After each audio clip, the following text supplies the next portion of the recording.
Have you ever heard your own voice echo, but it came from the wrong direction? Or worse, what if it repeated back something you didn't say? That's what happened to me. I moved to a quiet street in a quiet town. Fresh start. No baggage, no drama. But Echo Lane doesn't just reflect sound. It records. It rearranges. It answers. And the voice it answers with wasn't mine. Not at first. But now, I can't tell the difference anymore.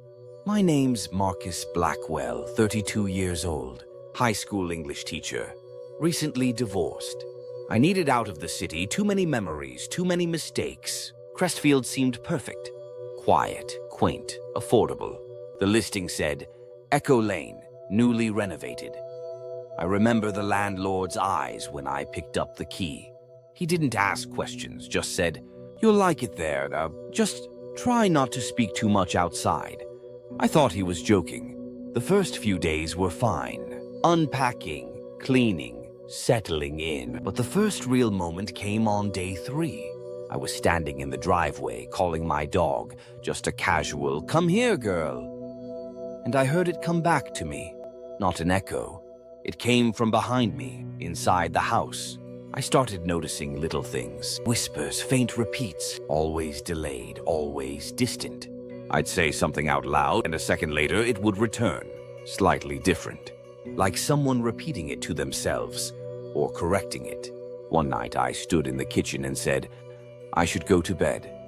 The voice that came back from the hall said, "No, Marcus, not yet."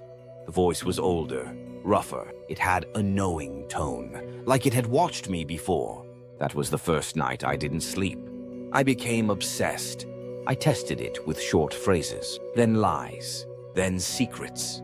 And every time the voice, it adapted, it responded. "I never cheated." "But you did." "I'm not alone." "Then why are you whispering?" I tried recording it, played it back.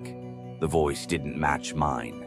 Not just in pitch, in personality. It knew me, knew things I'd forgotten. I called my ex, asked her about a trip we'd taken years ago. She was confused, said we never went. But the voice in the walls, it remembered every detail. I knocked on doors, asked if they'd heard anything strange. One man opened an inch of his door and whispered, "We don't talk about Echo Lane." Another neighbor, a woman in her 60s, shook her head and said, "It gets louder when you acknowledge it." Then she stared into my eyes and whispered, "You're not the first, Marcus." I left a voice recorder on overnight. When I played it back the next morning, my blood ran cold. "You try to leave tonight. You don't make it. You die here." And then my own voice, terrified, broken, whispered, "Please, let me go." I hadn't said that. Not yet. I packed a bag, left the house, got in the car. The GPS activated on its own. A route appeared. Returned to Echo Lane. I turned it off. But the voice came through the car speakers anyway. My voice, but older. "Turn around, Marcus. We're not done."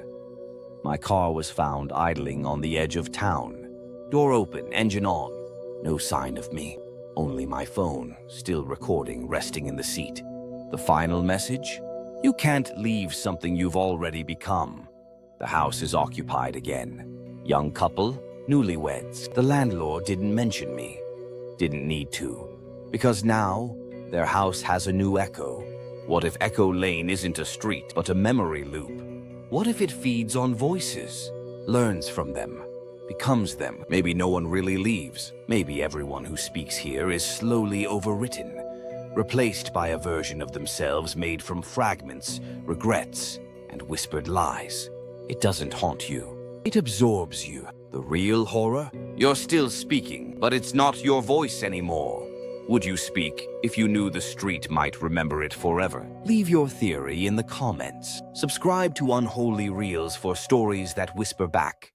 Because some echoes don't fade, they evolve.